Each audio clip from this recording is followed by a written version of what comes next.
I want to welcome you to the October 16, 2024 Bel Air Beach Board of Adjustment hearing. Would you please rise for the Pledge of Allegiance? I pledge allegiance to the flag of the United States of America, and to the republic for which it stands, one nation, under God, indivisible, with liberty and justice for all.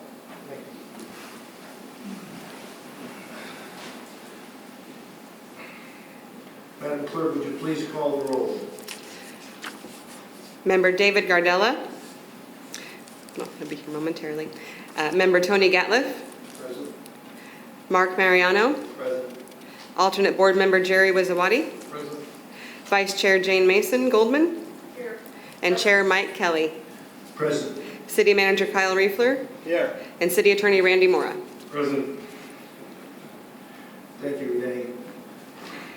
First item on our agenda is the approval of our June 13, 2024 Board of Adjustment public hearing minutes. I'll entertain a motion to approve. Second. Thank you, Mr. Gatliff. Thank you, Ms. Goldman. Is there any corrections, any additions to these minutes before we vote? If not, all in favor of the minutes, please say aye. Aye. Opposed? Motion carries. Anyone in the audience who intends to speak tonight, we want you to be sworn in by our city clerk. So please stand, and she'll ask you to take an oath for your testimony tonight. Do you solemnly declare or affirm that the testimony that you are about to give in these proceedings is the truth, the whole truth, and nothing but the truth? Yes. Thank you.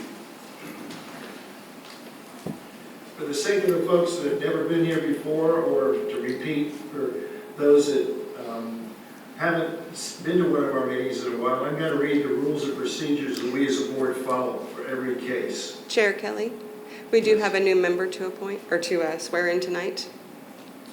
Yes, you want to go ahead and do that now, Randy? Yes, and Madam Clerk will do the swearing in. Okay. Judge Prescott, would you please stand up and let our clerk I would swear you in? suggest, if I may, I'm his attorney, Tim Driscoll, that he probably should wait until after this meeting since he has an item that he's going to be participating in front of this board, just to make sure that there's no issues of conflict or anything. Thank you, sir. Thank you, Judge. Okay, I'll go back to what we're going to follow today. We have several variances, and we'll follow the same procedure for each of them. First thing is that I, as chair, will read the variance request. Then our city manager will do a staff report, and our city engineer will give us our staff report. Then we turn to the applicant and ask them to come to the podium and make a statement. It'll take as long as you'd like. There's no 3-minute maximum on it, but we would like you to explain anything that the city manager hasn't in his staff report, at which point the board will open discussion for not only the members of the board up here, but for you in the audience. The more dialogue we have, the more we understand, and the more we appreciate your participation in this discussion. At that point, the board has to vote on 7 criteria items that is in our city charter that each applicant must pass in order for a variance to be approved. They take a little while to read. Our vice chairman will handle that, and we will vote individually on each of those 7 items. After those are heard, a formal motion and a second will take place for the variance to be approved or denied, and we will do a roll call vote. Is there any questions at this point from anyone in the audience or at the board about what I've just explained? The procedure will repeat itself over and over and over again, and we don't want to delay you. We don't want to have you be here any longer than you have to, but we'll keep the agenda rolling and we'll keep the procedure standing. Ready to move on? I will explain that we've had a little change in our order of variances that are being called tonight. Most of our variances are for folks on Donato Drive, but we have, I hope we have in the audience at 234 Howard Drive, Richard and Sarah Coleman. We're going to do your variance first. Is Mr. or Mrs. Coleman here? They're not, I'm a general contractor on their behalf. Okay, then on his behalf, if you'll come to, not right now, come to the podium after our staff recommendation, because we're hearing that variance, so that it's better for the Colemans to go through it right now.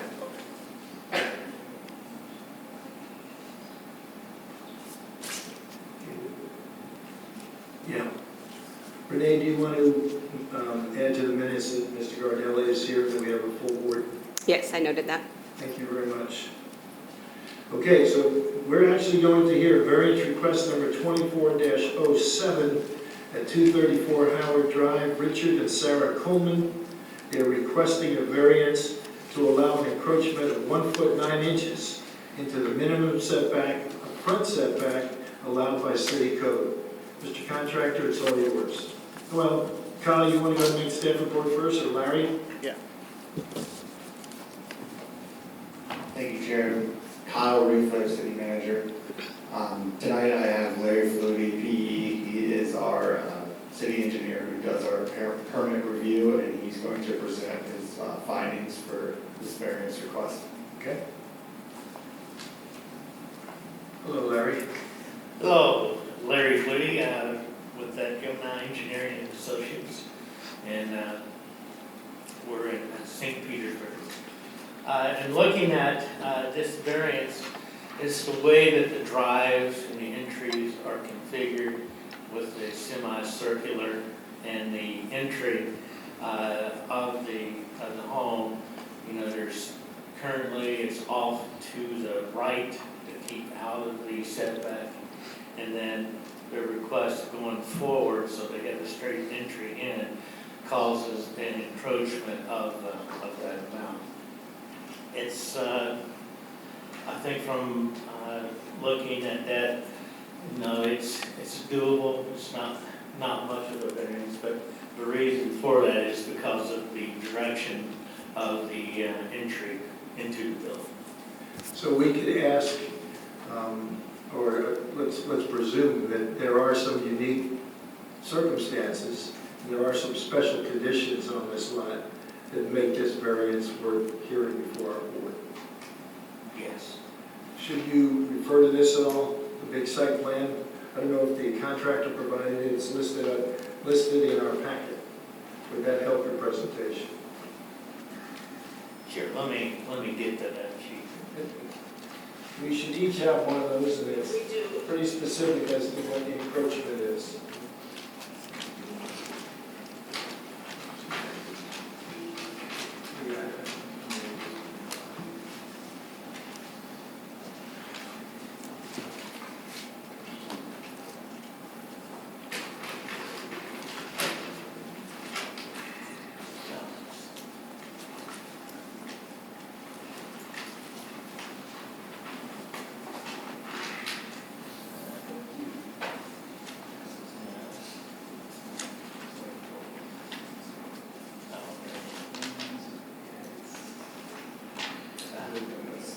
Okay, there we go.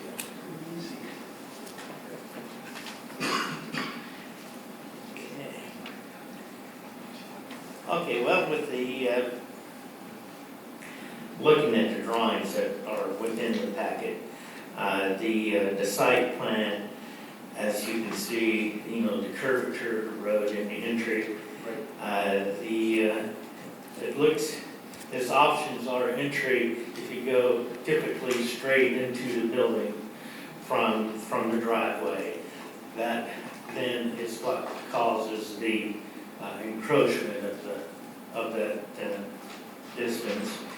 Alternatively, if he turns and goes to the side, then there would not be a encroachment, but it does make it for an unusual entry of having to go up to the side and onto the porch and then into the house.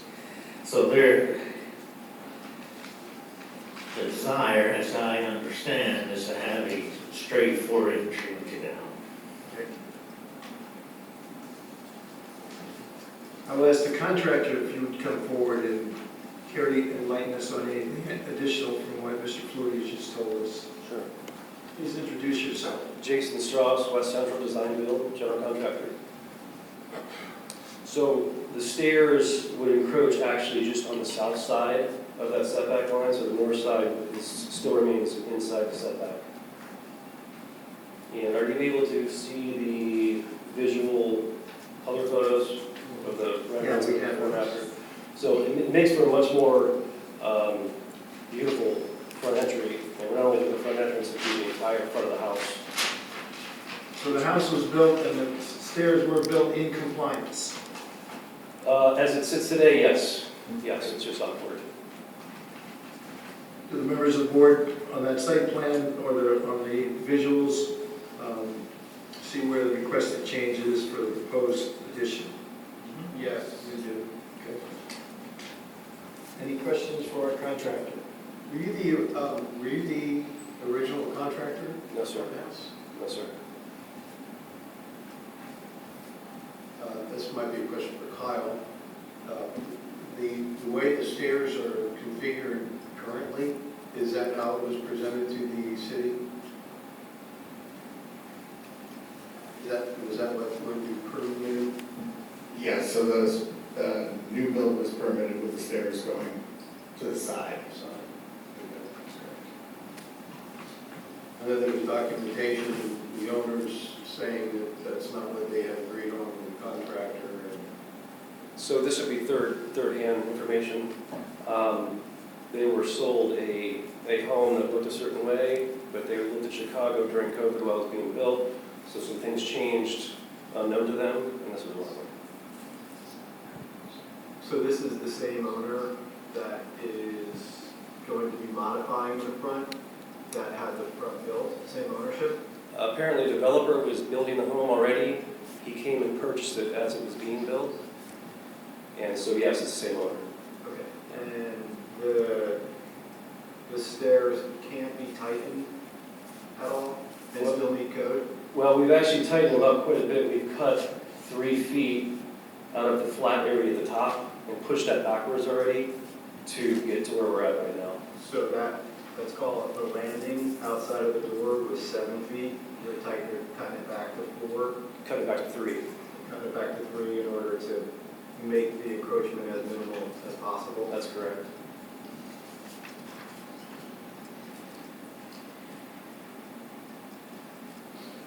And just for clarification, the plan says 4 feet. You know what? I can't see that far, but I think you're correct. 4 feet. It is 4 feet. That's why there's 3 of you standing at the podium, so one of you we have to do it 4 feet.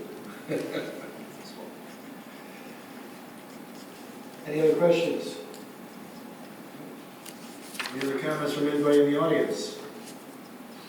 If not, we will proceed with the worksheet that each of you members have for this variance packet, variance 24-07. And we'll go through the criteria. Madam Vice Chairman, the floor is yours.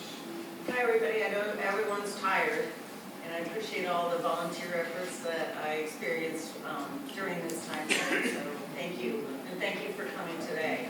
So for this variance request 24-07, the first question is, have you demonstrated that special conditions or unique circumstances exist which are peculiar to the land, the structure, or the building involved, and which are not applicable to other similar structures or buildings in the same zoning district?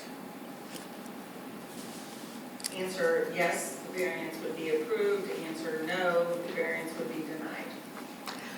Mr. Gardella, Yes. Mr. Gatliff, Yes. Mr. Mariano, Yes. Mr. Wizawati, Yes. Ms. Goldman, Yes. and Mr. Kelly. Yes. Question 2, have we demonstrated that the variance requested is the minimum variance that will make possible the reasonable use of the land, building, or structure? Yes, the variance is approved. No, the variance is denied. Mr. Gardella, Yes. Mr. Gatliff, Yes. Mr. Mariano, Yes. Mr. Wizawati, Yes. Ms. Goldman, Yes. and Mr. Kelly. Yes. Number 3, demonstrated that granting the variance requested will not confer on the applicant any special privilege that is denied by this chapter. Yes, variance approved, no, variance denied. Mr. Gardella, Yes. Mr. Gatliff, Yes. Mr. Mariano, Yes. Mr. Wizawati, Yes. Ms. Goldman, Yes. and Mr. Kelly. Yes. Number 4 is the applicant has demonstrated that the variance requested does not change the use of the property from the use of the characteristics mandated for districts 1 and 2 in sections 30-51 and 94-252 and Article 4, Division 3 of this chapter. Yes, variance approved, no, variance denied. Mr. Gardella, Yes. Mr. Gatliff, Yes. Mr. Mariano, Yes. Mr. Wizawati, Yes. Ms. Goldman, Yes. and Mr. Kelly. Yes. Number 5, will comply fully with the additional conditions and safeguards which the Board of Adjustment may prescribe, including but not limited to reasonable time limits within which the action for which a variance is required shall commence and/or be completed. Mr. Okay, I'm sorry. Yes, the variance approved, no, the variance denied. Mr. Gardella, Yes. Mr. Gatliff, Yes. Mr. Mariano, Yes. Mr. Wizawati, Yes. Ms. Goldman, Yes. and Mr. Kelly. Yes. 6, demonstrated that the variance requested does not violate any provision and requirements set forth in Chapter 62 and Chapter 74 of the City Code. Yes, approved, no, variance denied. Mr. Gardella, Yes. Mr. Gatliff, Yes. Mr. Mariano, Yes. Mr. Wizawati, Yes. Ms. Goldman, Yes. and Mr. Kelly. Yes.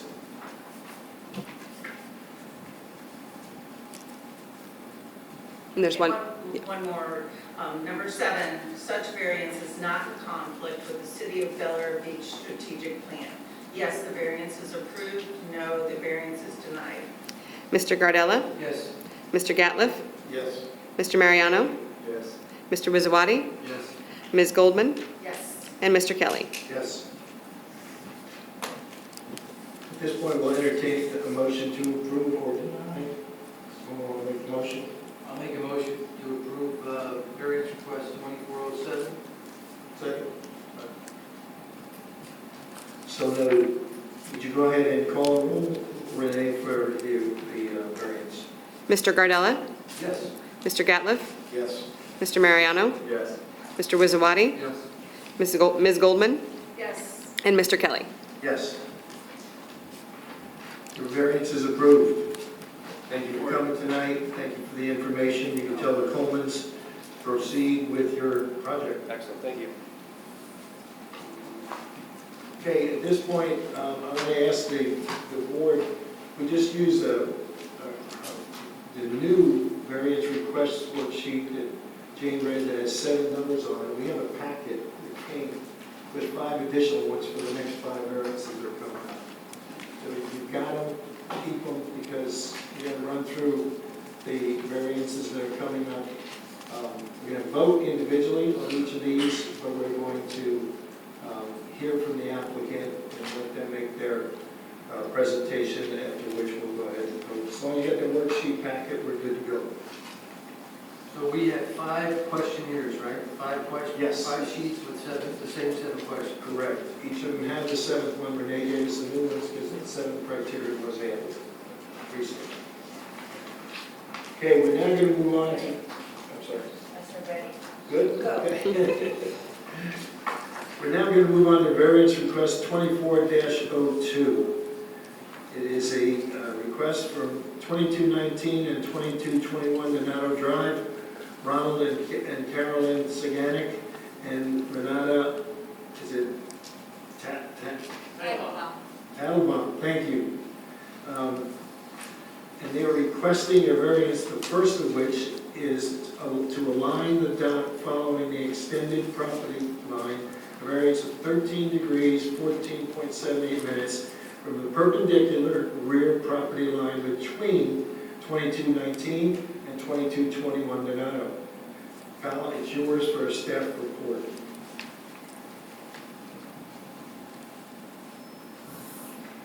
Kyle Riefler, city manager. Thank you, Mr. Kelly. Again, I'd like to introduce Larry Flutie, city engineer who reviews our permits, to go over his professional letter and his description on the variance request. Mr. Chair, if I may, while Mr. Flutie gets settled, just for purposes of all present, there is a court reporter present for the proceedings. I say that only to tell you, please State your name. state your name when you're speaking. It's helpful, and also to speak at a pace that is reasonable. They are incredible professionals, but as it relates to any applicant or person who comes forward to the mic, you will be able to speak uninterrupted. We should do that for one another, but as well as a courtesy to the court reporter. Thank you very So much. just making that known. And also, procedurally, while we have 5 applications, the way that we are going to handle the procedure for the benefit of the applicant and any opposition, anybody involved, as well as city staff, is we'll do one presentation, and that body of evidence, if you will carry for all applications. We're not going to do redundant presentations of the evidence. So that's how we intend to proceed this evening. Thank you. Before we go any further on it, Larry, have we had any letters at all of opposition or approval for this, Renee? There have been both in opposition and in approval, and they were included in the packet. Okay. Thank you. Larry, it's yours. Okay, this particular lot, is in a situation where the property lines that come off of it, when it hits the seawall, are not perpendicular to the seawall where it hits that. And the odd thing about that is with the rules or the code being written that docks and things are to be perpendicular to that, it doesn't assist this situation where the property line is not. And so in this case, the dock isn't to be along the property line, wouldn't be perpendicular to the property line. So it's just a case of how, when the lots were laid out, how the seawall was constructed. And so in this case, being even though the property line and they're building along the property line, that property line is not perpendicular to the seawall. So in this instance, we noted that this is a case that we should apply for variance. Okay. Any questions of our city engineer, board members? Kyle, is there anything we need to put up, or based on what Larry did? I can put up a aerial of the property, just so we can all be looking at it, and then we have another presentation. The manager said he'd be putting up an aerial of the property and that there's more presentation materials that'll be broadcast.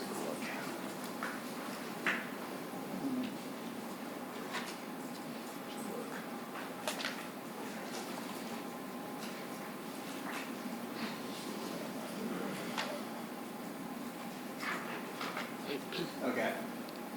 So this is 2219 Donato. This is. Kyle, do you have the ability to speak into a microphone? Can we see it on the screen back there? Are we going to be able to see what you're looking at? Or?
I'm just gonna use this computer. Take your time.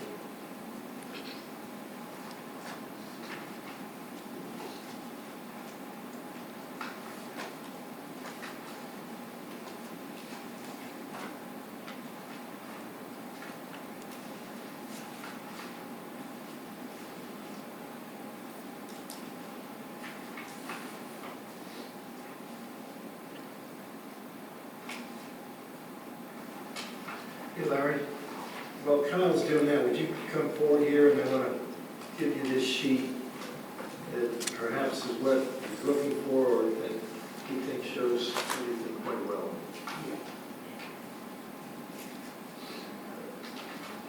Is that the one you'd like to use, that overall area? So you can see, here's the seawall. Why don't you hold it up so the board members can look forward? On this one here, this red line, that's the seawall that they're building.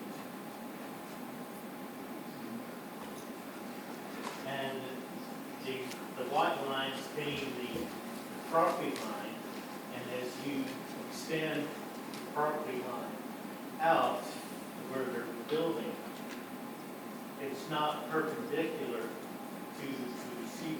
So it's an oddity that's in that corner. I'll show it to Randy and to Jerry. And so the issue is, they're following the property line like they should. In doing that, they're not perpendicular to the sea. That's just how the lots were laid out. So that's the reason why we had to recommend the variance so that in the future they'll be okay and go through.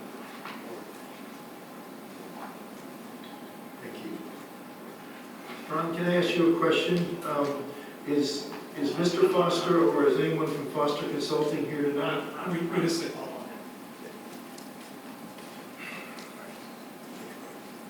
Good evening, Mr. Chair. My name is Brian Ongst, 625 Port Street, Clearwater, Florida. I'm an attorney, land use attorney for the applicants, Dr. Teitelbaum and Mr. and Mrs. Saganik. And we also have our project manager, environmental project manager, Anthony Padala from J. Foster, and our civil engineer, Al Carrier from Trans Systems. Welcome. Thank you, sir.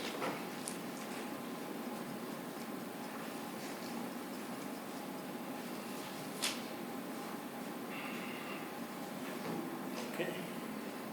I think Kyle's still working on something, but. hard reset, so the lights are off. Okay.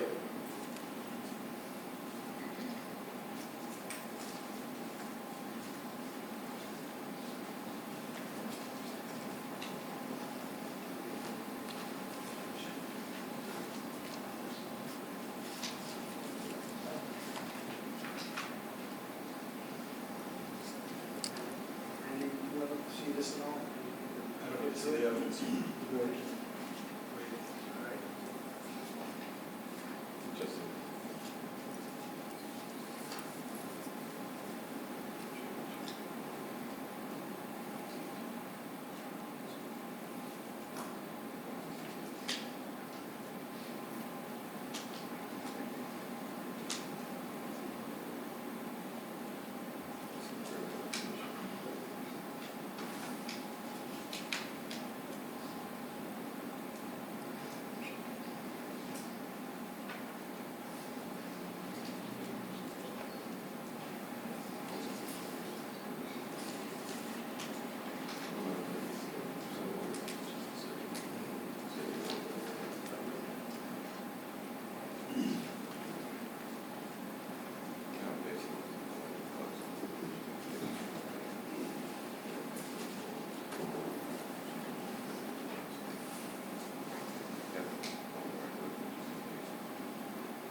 Foster or J. Foster Consulting up.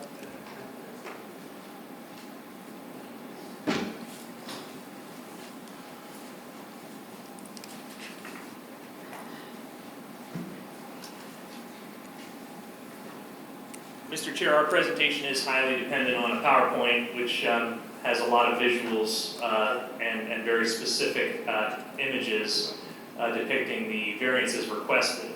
I do have a hard copy handout, but I have one copy, so we need to make additional copies, which I believe we'd probably be able to do. I don't know that you all have it in your packet. That was provided, I believe, over the weekend. I'll show you the one like this one, Brian. This is the packet we have, maybe some of these. I don't think the microphone. Yeah, the PowerPoint is pretty essential to the case, or at least to our case. We can try some PowerPoints. Would the applicant like a brief recess so that we have time to duplicate the presentation? Absolutely, that would be excellent. Okay, we'll take a 7-minute recess, allow the city manager time to go ahead and hard copy these. Thank you. Folks are welcome to stand up and move around. When I see a recess for 7 minutes. And make some for Tam, Mr. Okay, President. I'll work on this. I don't know if this just went to sleep, but it was working earlier. Hey,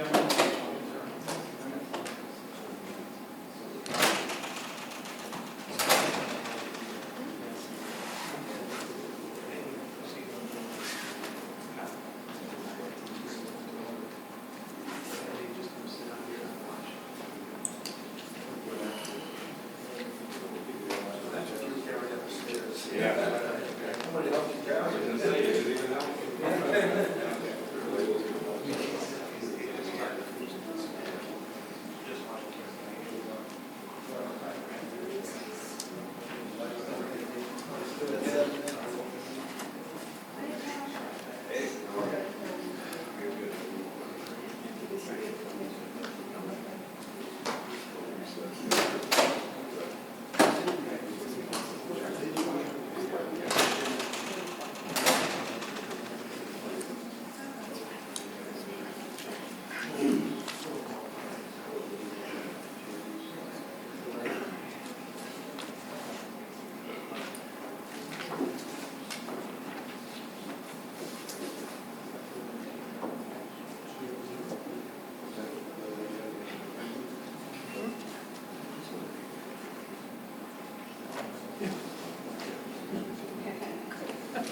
Yeah.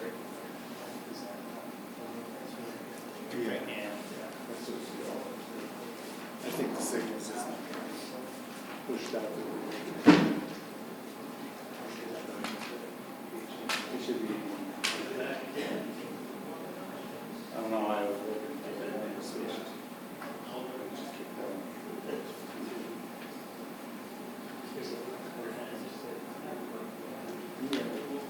I give Randy the straight.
No, not a problem. You got it.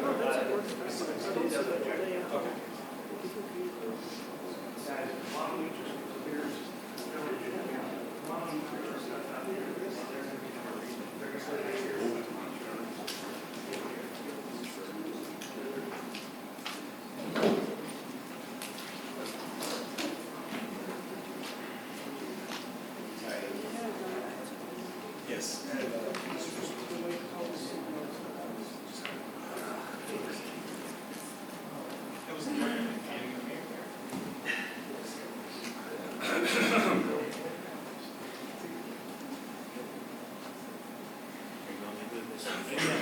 I don't know if you were just wanting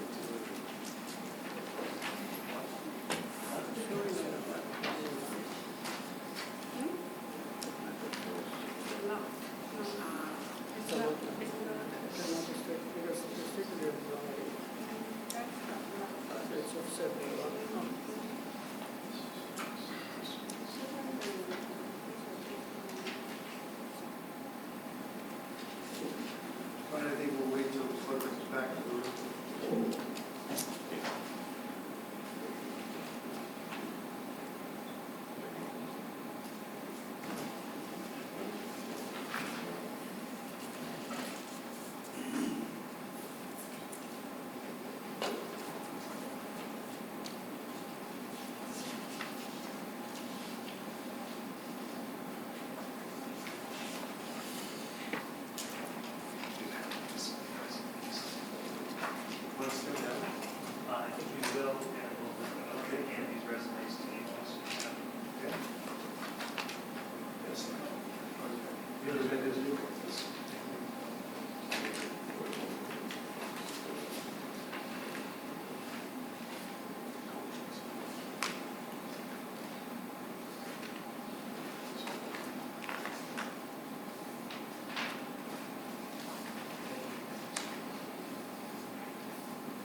His mic not When you working. leave the meeting at 6:40, His mic not working. 6:45, I believe.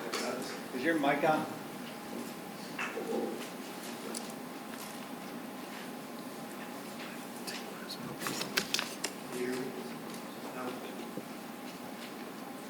It's on now. Thanks, Kyle.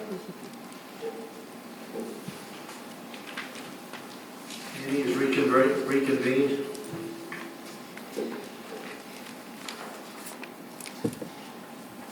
Thank you, Mr. Chair. Brian on 625 Court Street, Clearwater. McFarlane, Ferguson, and McMullen on behalf of the applicants, Dr. Renata Teitelbaum and her husband Phil, and Mr. and Mrs. Saganek. Mr. Chair, am I to presume we're on the applicant portion of the meeting? Yes, we are. All right, thank you. And I believe that Mr. Driscoll and the city don't have any objection to the board members, if you're up for it, relocating to the tables for our presentation so you can see the PowerPoint, just because it is so visually dependent and there's a video.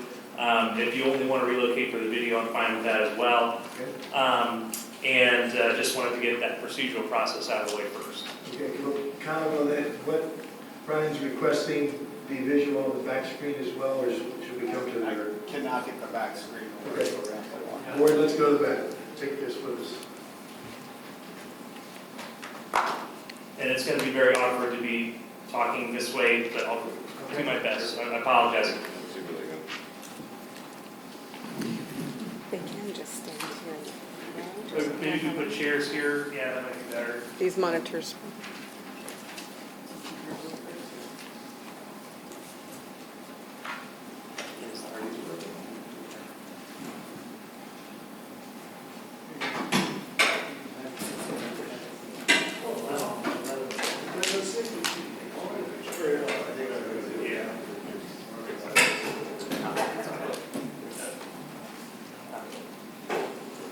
What can go wrong will go. Yes. Alan, Anthony, do you want to come up here? Sure.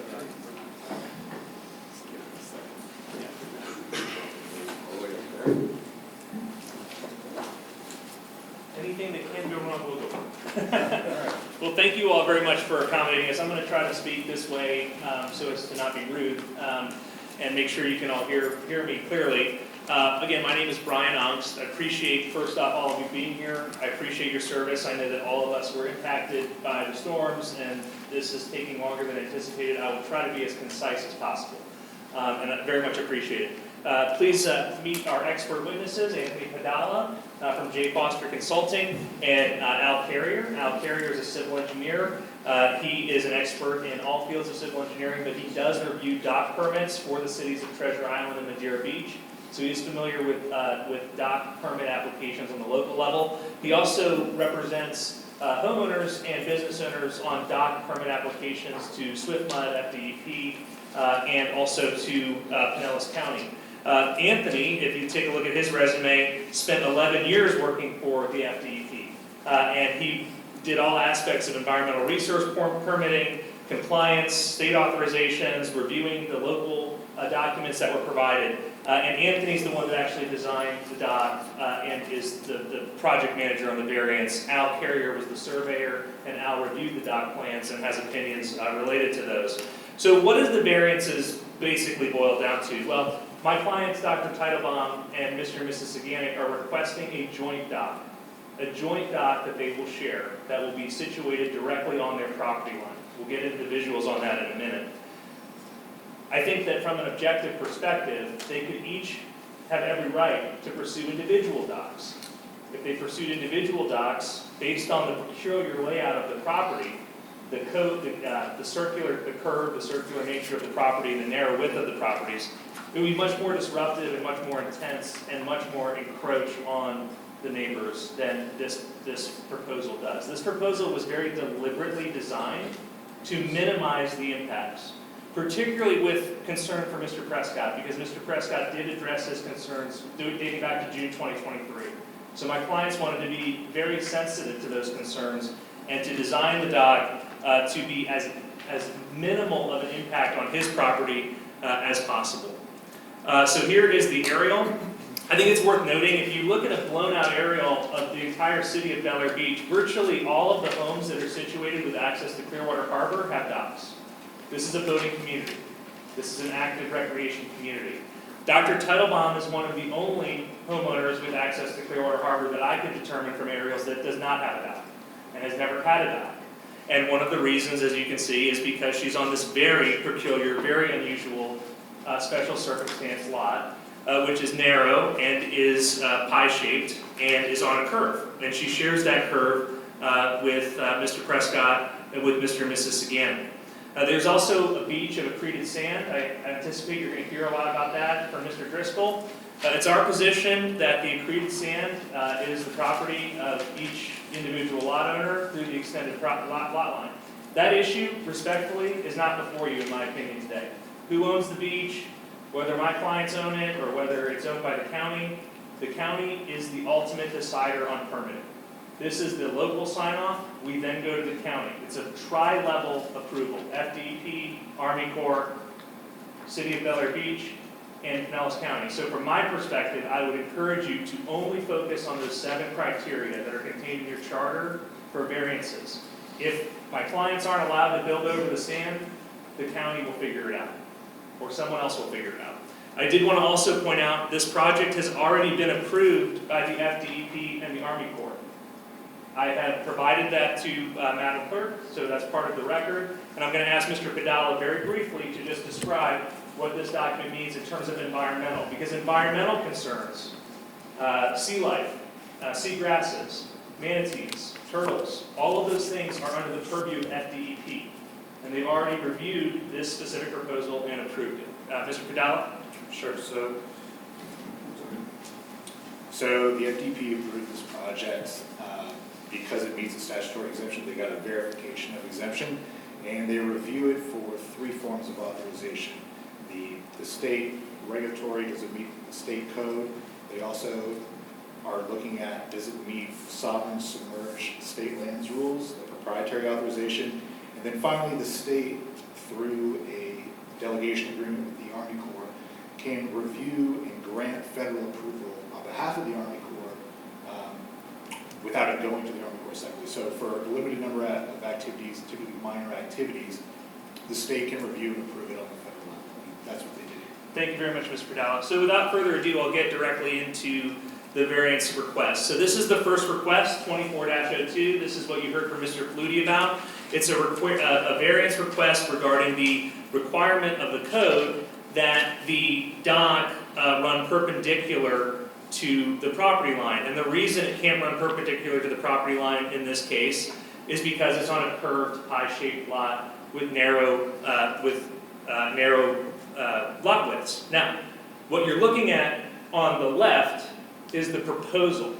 The proposal is a variance on the left-hand side of that screen is the proposal. The variance would be to run the dock situated directly on the property line of Dr. Teitelbaum and Phil and Mr. and Mrs. Saganin. The alternative, if we were to make it perpendicular, is on the right, which objectively would have a much more impact on Mr. Prescott. Because if you were to deny this variance and somehow we would have to make it perpendicular, it would move closer to Mr. Prescott's property line. It would move closer to his dock structure. So I believe objectively, from our perspective, granting the first variance is actually beneficial to Mr. Prescott, in my opinion.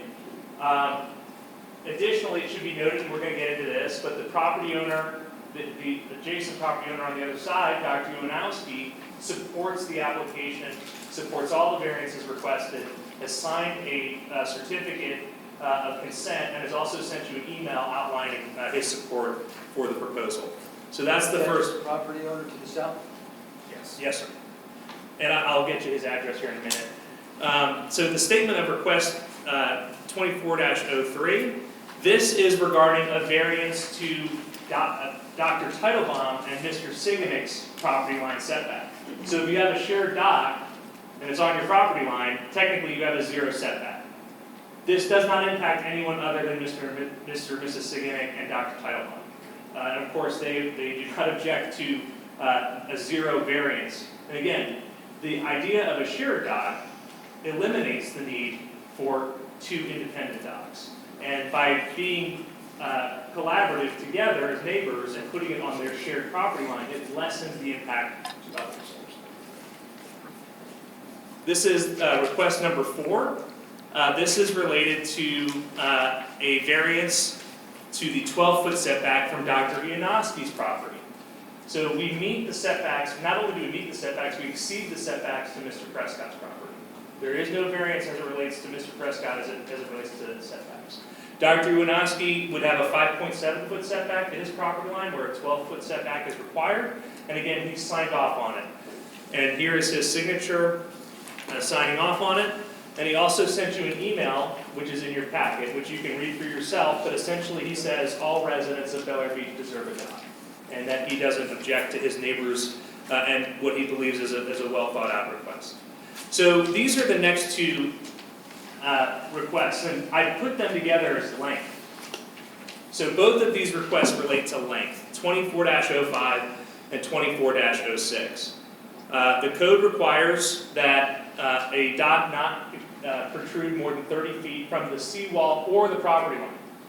Now again, I'm going to submit to you that in my perspective, the property line is undetermined and that we're working with FDEP on that. I'm sure Attorney Driscoll is going to have some alternative opinions on that.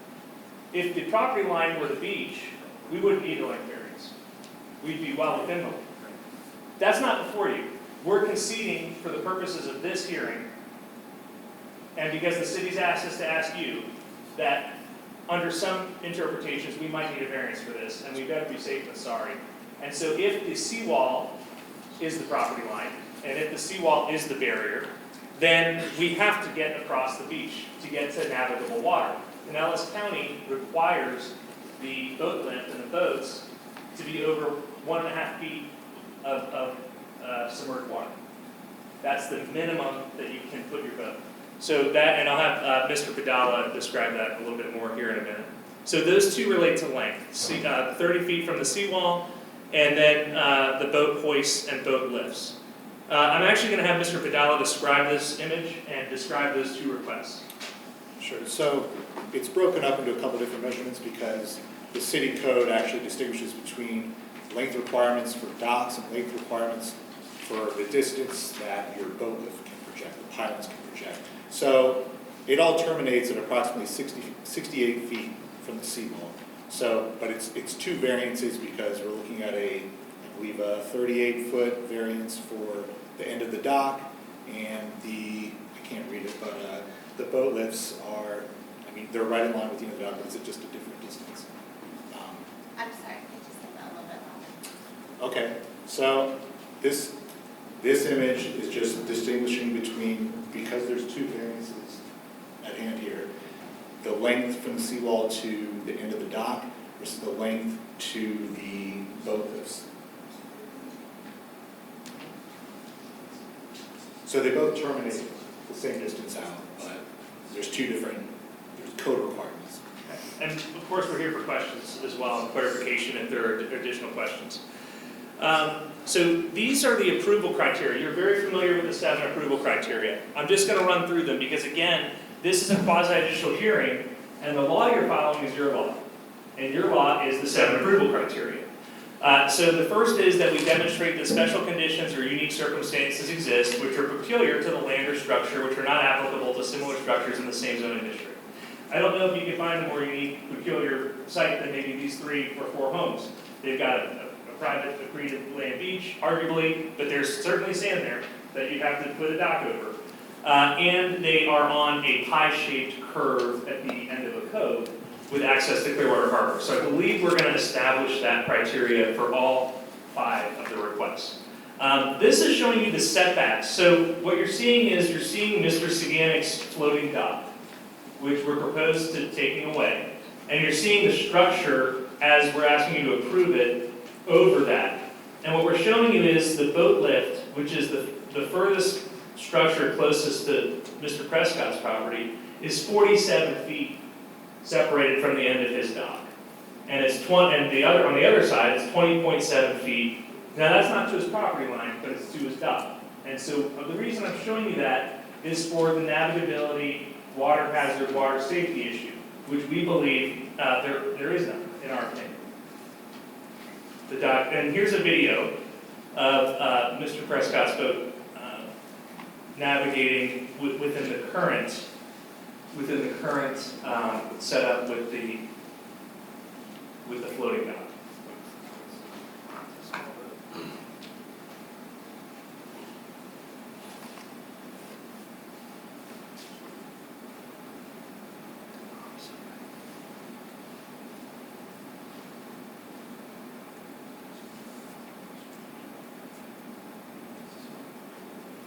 So again, the length of our proposed dock doesn't really exceed the length of the current floating dock. Let me try to get past this, sorry.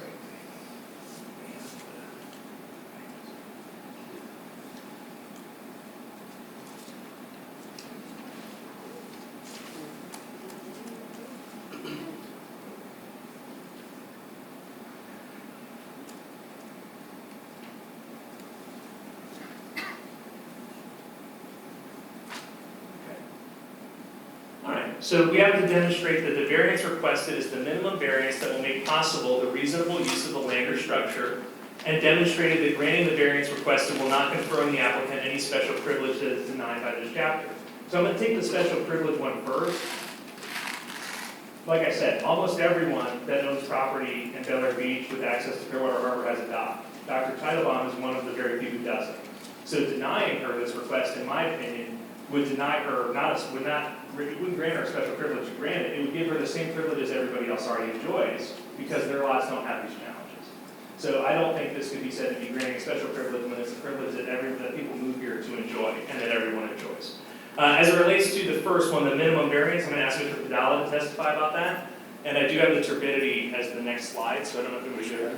The minimum, it's the minimum variance required, which is the 18 inches of water. Oh, sure. Okay? Right, so we limited the projection, the distance that the stock goes out, based on the Pinellas County's requirement for, basically what their code says is anywhere you're gonna have a boat, you have to have a minimum of 1.5 feet of water depth, mean low water. So we did a bathymetric survey to collect water depths, we plotted those depth contours out, and we saw where we had to land the dock. If anything, we could have, to be really safe at the county, maybe we should have pushed it a little bit farther, but we were trying to be considerate, navigation, and we weren't trying to project it any further out than the existing dock that's already there. So, Yes. Jerry Wizawati, and anything changed since the storm on that beach, as far as the depth? we have not been out there to reassess. That might be a question. Can you just, Ron, you want to address that?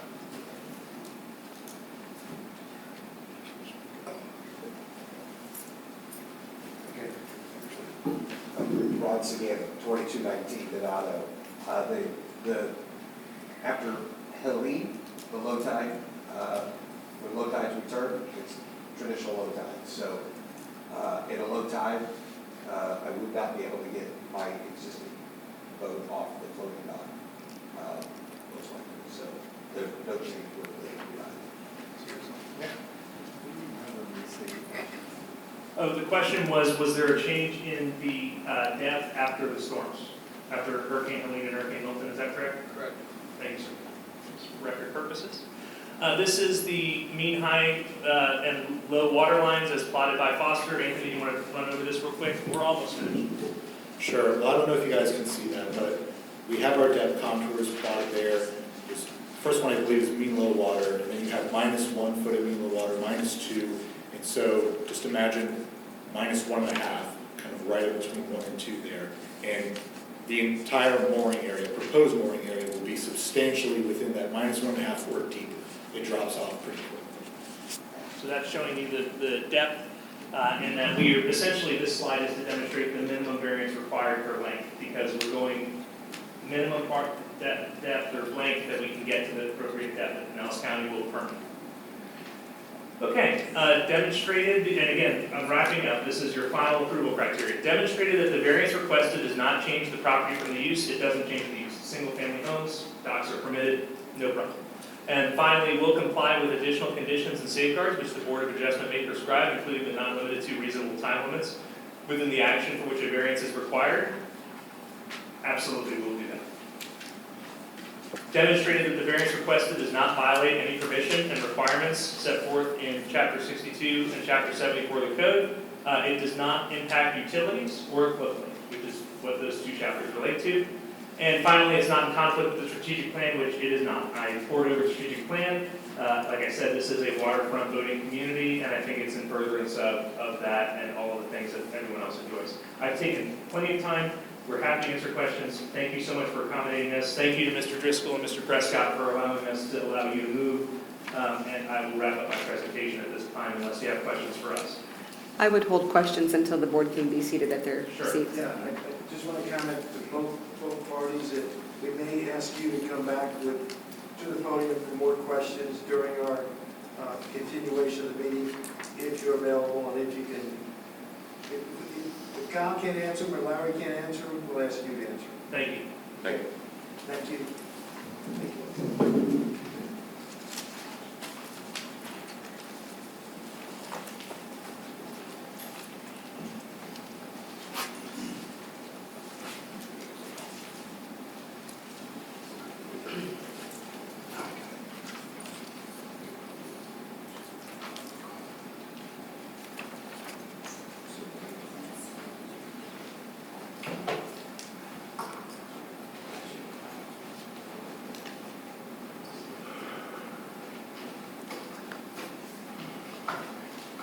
This time I'd like to ask Doug or Mr. Driscoll if you care to come to the podium and Yes. make a presentation. Yeah, thank you very much. We'll,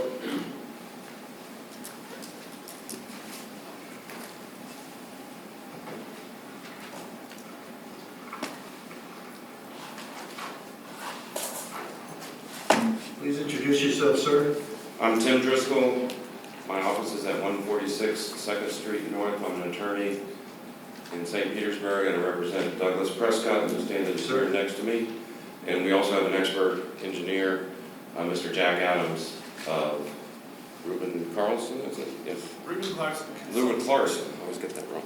I've given you all a book that has our presentation in it with some backup materials as well. I provided a copy of that to Mr. Ongst. I'm going to provide one to the city clerk to include in the record, and one to the city manager. Thanks. So basically, everything we want you to know about this particular application is set forth in that book. So I'm just going to kind of take you through it and augment it as necessary. I'll try to keep it brief. I appreciate Mr. Ongst being brief in his presentation. Initially, I'd like to point out to you that Mr. Adams' opinion is contained in the book. It's in the left side of the book in the sleeve. So that's included in there. And I'm going to ask him to briefly discuss his opinions when it comes time to do that. And I'll also note to you that there's an insert that wasn't included in the content of the book that's contained on the right side, consisting of about 5 pages. And that's the tax deeds to the upland beach that's in this property. And you'll see a communication from the property appraiser that enclosed those and provided those to my client. So I'm going to talk about that a little bit more as we go. There are 4 different properties involved in this application, and you'll see on the first page, I reference all of them. And if you look at the tabs, all of the deeds and the property appraiser information are all contained within tab 1. And if you look, I'd like to direct your attention mostly to the 4th of those properties, and that's the beach that's owned by Pinellas County. So if you flip to the rear of tab 1, you will see that the property appraiser information that's contained on the property appraiser's website shows that that property is owned by the county, and you can see from the aerial that's provided with it that it abuts the 2 property lines of the 2 applicants that are before you.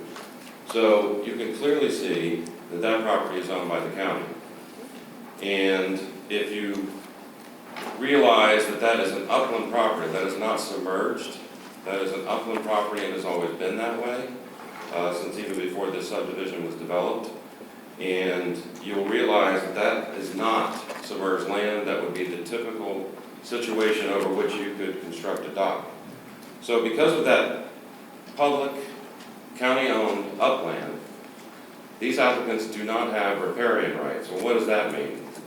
The significance of that is that riparian rights under Florida law only inure to people that are abutting, that have a property line that abuts the mean high water or ordinary high water mark of the body of water behind them. And if you look at just in those aerial photos, you can see that their property line does not abut where the mean high water line is. And if you even look at the slide presented by Mr. Ongst and his expert, you can see where they drew that mean high water line, and you can see that their properties never touch it. And that makes the property to the south and the property to the north unique, including my client, Mr. Prescott, because he does have a portion of his property that also abuts the beach, but it abuts the submerged land and that ordinary high water mark. That's very significant, and and I won't bore you with a lot of legal things. They're all in there. I've provided copies of it, but just to show you, if you look at the Section 253.141 of the Florida statutes, it says the land to which the owner holds title must extend to the ordinary high water mark of the navigable water in order that riparian rights may attach. Now, Mr. Owens is saying that's not relevant for this proceeding. Well, it clearly is, because you can't grant rights to someone that doesn't own the property that's adjacent to the high water mark. They don't own that property. The county owns it. Only the county could ask for this dock, not these particular property owners. So it is significant, and it is something you need to take into account. And I provided a case where, a couple of cases, if you look at the two cases I provided, one, the Whetstone case, where the court held that the city correctly refused to consider a dock application where there was no riparian rights, demonstrably. Now, it's Mr. Ong's burden, his client's burden, to show you that they own this property. It's not my burden to show they don't, but I've demonstrated to you in this record that they don't own it, that this is owned by Pinellas County. So that's extremely significant. And if you look at the Colgan case, which is the first one I cite, the court says that what does that mean, that it bounds the mean high water, ordinary high water mark? They say that it has to touch the water. Their property line has to touch that ordinary high water mark. And if you look at their own exhibit, and if you look at the exhibit that I provided within my expert's opinion, you will see that it just doesn't do that. And if you look at the attachment to the expert's opinion that we provided, you'll see where he's drawn similar lines. And if you look at those lines, and you look at the one that's labeled MHW, which is mean high water, you can see that their property lines do not come anywhere close to that. So that's extremely significant. And I would submit to you that not only should you not grant this variance, but that it would be illegal for you to do so. And it would definitely be subject to challenge if you were to grant it. So I think you have to make that decision. And based on that, you know, in the application, the applicant said that they have water frontage. Well, they don't have water frontage. They have a water view. They have the ability to view the water, but they don't have any water frontage, and that's what they're missing for purposes of this application. And I would submit to you that it's fatal to their application. Additionally, Mr. Prescott is a substantially affected person in this particular case, and I provided a case that supports that to you, and he will be impacted by this particular variance request and by the construction of this dock. He and the two properties that are the applicants here and the other property to the south are 4 properties that have access to this public beach. And Mr. Prescott has been able to enjoy that for the last 30 plus years, and he will be deprived of that opportunity. His view will also be harmed, and that's something you can take into account when you're considering variances, especially upon a waterway, by the presence of a dock, 2 boat lifts, 2 vessels, 22 support poles, 68 feet of walkway behind his property in his direct line of sight. His access to his dock would also be impaired. The video that you saw was a 21-foot boat. His boat is actually a 35-foot boat. And the existing illegal, unpermitted floating dock is already impairing his access. This will only make that worse. So when the applicant tells you we're replacing an existing dock, they're not replacing an existing dock. That dock is illegal. That dock needs to be removed. And I've included in your packet acknowledgement by the city manager, and I can tell you what tab that is.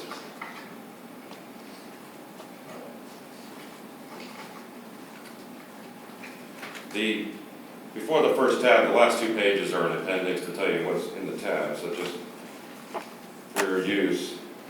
It looks like it's tab 5. Did somebody say that? Sorry. Yes, tab 5. So there's an acknowledgement by the city manager that that dock's illegal, so that really doesn't play into this at all. This is not the replacement of the dock. I would also submit to you that my client's property will be devalued by the presence of the dock in the situation where he currently has a beach that's going to be impacted, and basically that the use of that beach will be substantially affected by a dock crossing it. So that alone is going to bring his property value down from what he's been accustomed to having. I would also submit to you that there is no hardship here.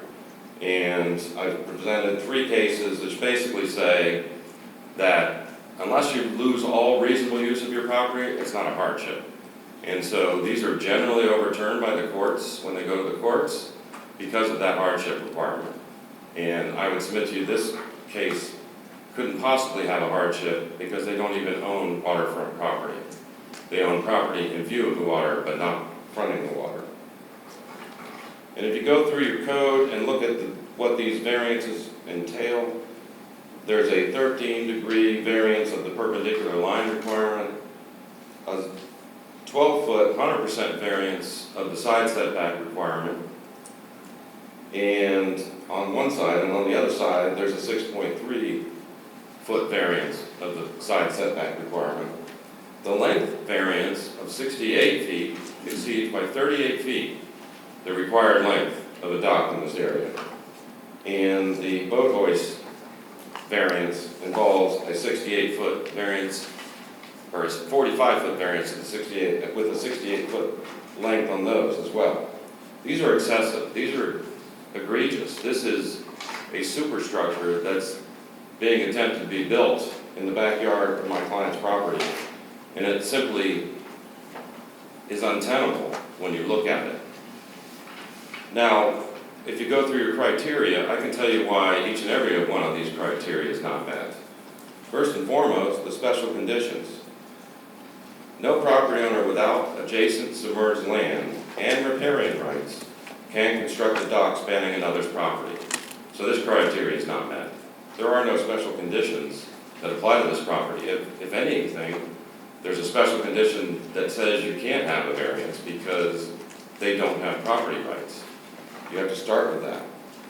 And then the minimum variance requirements, I would submit to you those are not met as well. You have a 13-degree variance on the perpendicular line requirement. You have a 100% variance on the side setback in one location. And keep in mind, this is under some shared dock agreement. These are the kinds of things, I've been a city attorney for 30 years. And I can tell you, these are the kind of things that give cities nightmares down the road when you have this kind of an odd construction of what is essentially a commercial dock behind a residential property. It's like having a marina in my client's backyard. And these things end up in disputes, and the city has to try to arbitrate these disputes. The city is going to be dragged into this. So it's an unusual arrangement, to say the least. I would submit to you that there's probably not another dock in the city behind 2 homes that's on one property line with 2 legs built like this. I would suggest you that that could not be happening. The side setback on the other side is 52%. That's not a minimum variance. The boat hoist distance is 151% variance. That's clearly not a minimal variance. And then finally, you have the extremely excessive variance of 227% for the total length of the dock beyond the 30-foot requirement. That could never be considered to be minimal. Absolutely could not. The special privilege, this would be a special privilege because they don't have waterfront. They don't have riparian rights. If you grant them a variance, you're giving them a special privilege that no one else in the city, we have other properties in the city that don't front the water. That's why they don't have a dock. Mr. Onks told you that everybody with water has a dock. Well, that's probably true, if they have water. If you don't have water, you don't get a dock. So you're gonna tell these people that they get to have a special privilege of having a dock when they don't even have waterfront. I would submit to you, there is a use change, criteria number 4, because it's making it more of a commercial type of structure back there. It's not, this is not a residential type of dock that you would typically see. Mr. Driscoll, why? Because it's 2 docks shared by 2 different property owners. That's more akin to. Residential property owners, correct? Correct, yes. So why are you calling it a commercial dock? Well, I'm saying it's akin to a commercial dock. I'm not suggesting that they're gonna be renting it out or You've anything. done that twice, it's not a commercial dock. That's fine. We are a residential beach community. I understand. Thank you. Thank you. And I would submit to you that it does violate the floodplain because you're gonna have all of these different things out there that could be swept up in a storm, like some of the ones that we've just gone through. I would also submit to you that this same application was submitted 30 years ago by one of the applicants here and the prior owner of Mr. Siganek's property. And it was denied by the city council. And the city council said that there was no hardship and that that wasn't a minimum variance. The exact same request. So here we are 30 years later, and these 2 property owners are trying again to get a variance. There's never been a dock at these properties. This is not something where they've been treated unfairly. My client bought in that area with the idea that he would have access to that beach and that no one would build a dock on those 2 properties. And he's had conversations with them about that very thing. There's also environmental concerns. I understand that apparently the FDEP has approved it, but there are environmental concerns that I think you should take into account. My client's going to talk to you about a turtle that was rescued from this particular beach. And the life cycle of this turtle, I'm going to have my expert also talk a little bit about that as well. I'll try to keep it brief. I know we've taken up some time. And there's an impact on the seagrasses in that area that I think you should take into account. But most importantly, there is no hardship here, and there is no riparian rights. There's no waterfront. What is riparian rights? Riparian rights are the ability to bathe, to boat, to dock out to the water. But you have to have, it has to touch. The courts have held if you don't have that, you do not have riparian rights, and you cannot have a dock. So it would be inappropriate for this board to approve this dock. And at this time, I'm going to ask Mr. Adams to come up just briefly.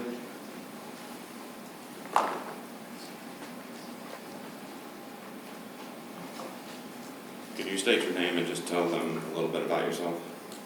Hi, good evening. My name is Jack Adams. I'm a professional engineer with Rubin Clarkson Consulting.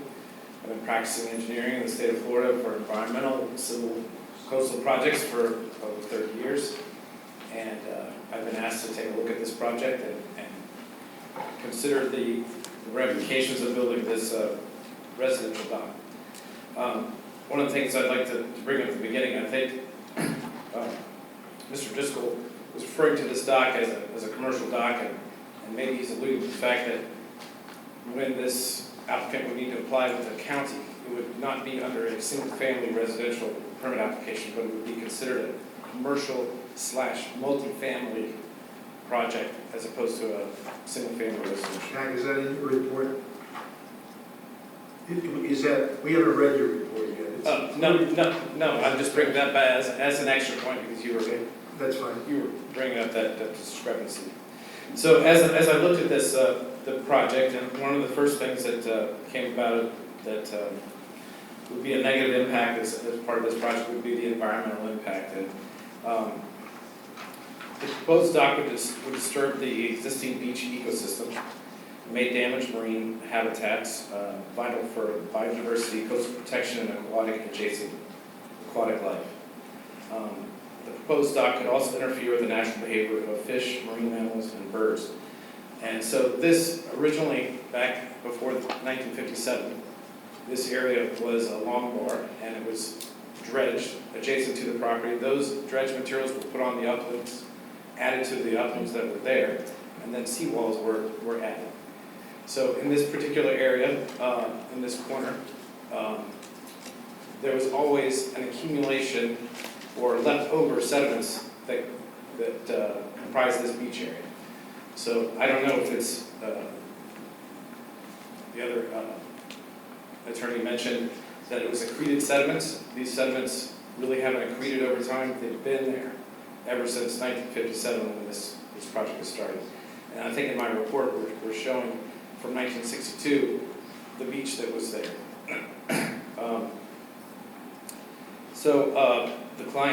Our client has always used this beach. He's been had this property for a while, but even as a boy, he's used this property for fishing and use, and people in the other area, in this area in the community have always used this little beach area. And so in our investigation of the site and around the illegal floating dock that's there, we did a seagrass survey, and there's an abundance of different types of seagrass in the area that potentially would be impacted by this proposed project. There's shoalgrass, turtlegrass, and manatee grass that are located in this area. Submerged aquatic vegetation is protected by the county, by the state, by the Army Corps. They have obtained an FDEV permit. However, it may have been submitted under false pretenses, and that a 216 square foot dock to be removed as part of the project. They didn't mention that it was an illegal dock or a dock that was never supposed to be there in the first place.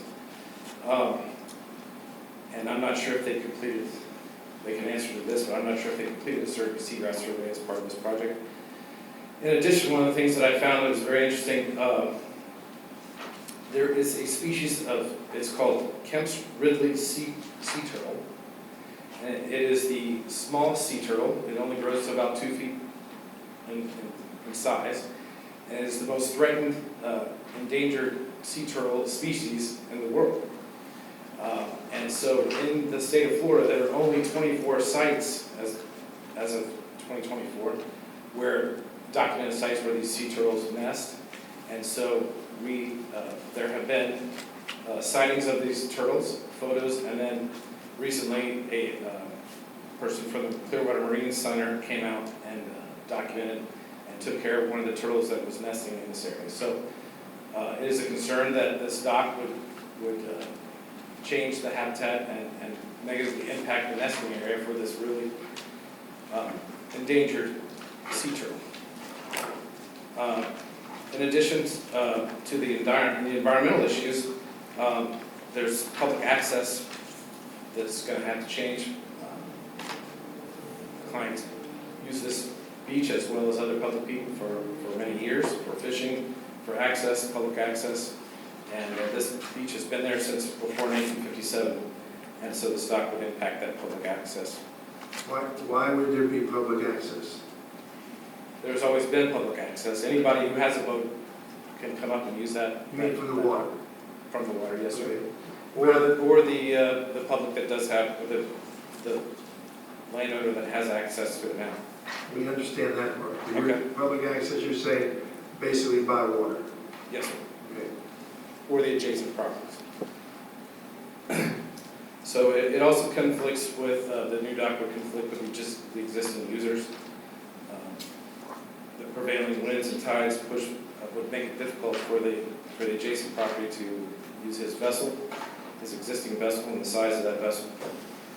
And finally, the erosion and the adjacent hydrology would be impacted, and just the aesthetic beauty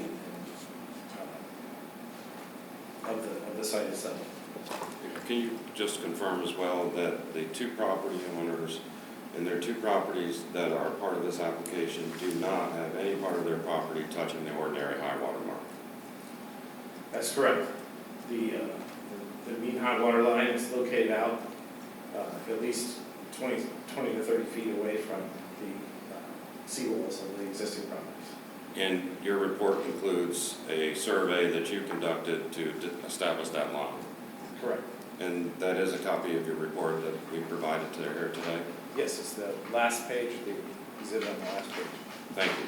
So, one before you go, just for the record, could you just explain to me how the proposed dock versus what's out there today, legal or illegal, would impact your client's ability to access the beach?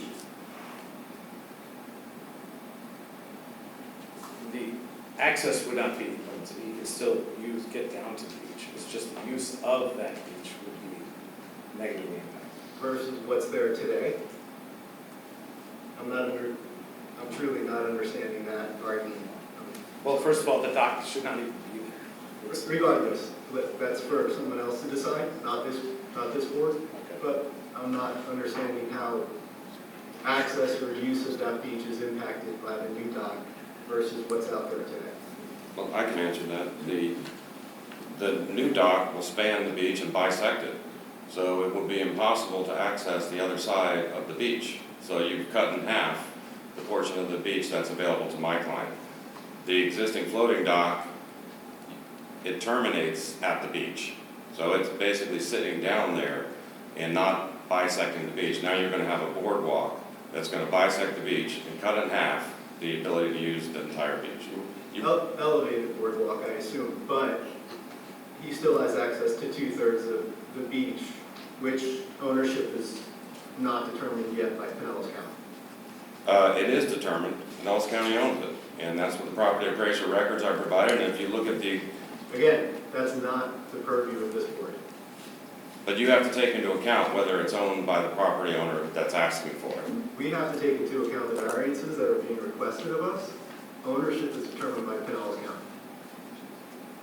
But you can't grant a variance to someone that doesn't own it and doesn't have riparian rights, that's my point. That's going to be decided by the county. In your At opinion. this point, I think we've reached a point where we're debating with the presenting party. The presenting party's made their point, and your position on that is clear as well. And when you enter deliberation on it, we can discuss that further. But I think, as they are within their presentation, they've answered the question, whether or not you agree with the answer or is to your satisfaction. I have a certain question. I have a question. Tony Gatlin. Platted in 1957. I know there's no photos from 1957. And the photos from 1962. A lot can happen, and that's how things get accreted, is from storms, is from, it's the end of that code, water or wind coming in. In the course of my business, I've seen this plat. When it was platted, there was no notations on the plat that there is a beach there. So the idea that it's always been there since it was platted, I think is hard to argue. Well, if you look at in tab 3, the last two exhibits are an aerial from 1957 showing that beach as it exists still today, and then a blown up version of that same aerial is the final page in that tab 2. Well, I see where the bridge is going out there, and I know the shape of that property. I live up there. There's nothing here that should tell me that that's the beach. I mean, once this all gets filled in and becomes the subdivision, there's probably four holes or 5 holes between that end of that bridge and that turn. So I don't know how you can argue that shows that beach. Well, if you look at in tab 2, if you look at the property appraiser's email, that's included, or tab 1, I'm sorry, the last section of tab 1, he attaches those two, showing that the beach has existed, describes it as an upland beach, and says that the county, according to their records, purchased that beach and it was through tax deeds, and those are what's included on the right side of your packet that we've added, is those 2 tax deeds, and they bought it for its environmental sensitivity and to preserve it.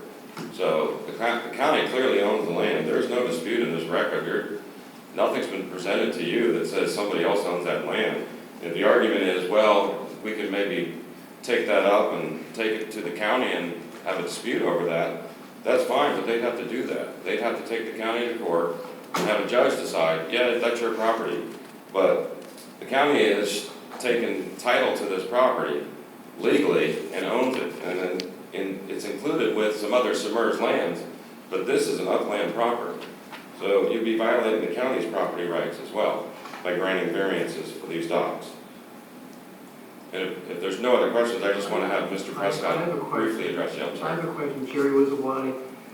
Some of the documents, this time was on turbidity curtain for sediment. And if you look at the map, it's like goes around the beach. Am I correct with that? That's what Mr. Ong's expert has indicated.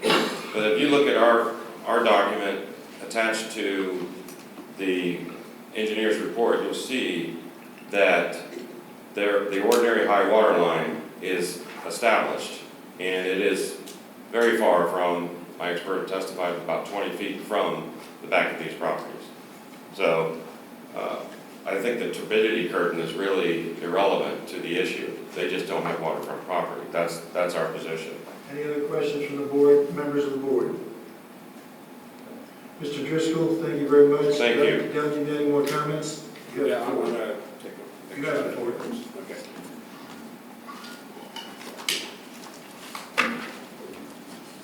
Thank you, I appreciate your time. Thank you, sir. Thank you. All right, I'll introduce myself. Most of you guys probably know me, but I've been living here since the 60s. I grew up all age since I was 6 years old, I believe. And still here, I don't know how, but I'm still here. But I point out that people don't know I did serve for the city, a city council member, presiding officer, vice mayor, board of adjustments, and it goes on. Anyway, so I got a little bit of familiarity. I used to like doing this job here. I loved it, actually.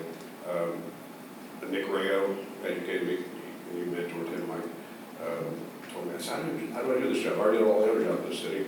How do I do it? And he goes, I just remember hardship. And if it's not a hardship, they don't get it. So pretty easy guidelines for me. First case we had, guy wanted to build a brand new house on an empty lot. So he wanted to go outside setbacks. He has a builder here, his architect here. Listened to the whole case, it was a great idea. I told him, no, I fought hard, and it didn't pass. And I said, it's not a hardship. I said, have your architect make it inside setbacks. You can do that. So he grabbed me outside afterwards and said, I wish somebody, when I got my application, would have told me, I'd saved me the fee, the time, and bring experts in to say what you just said, because I would have went through the trouble.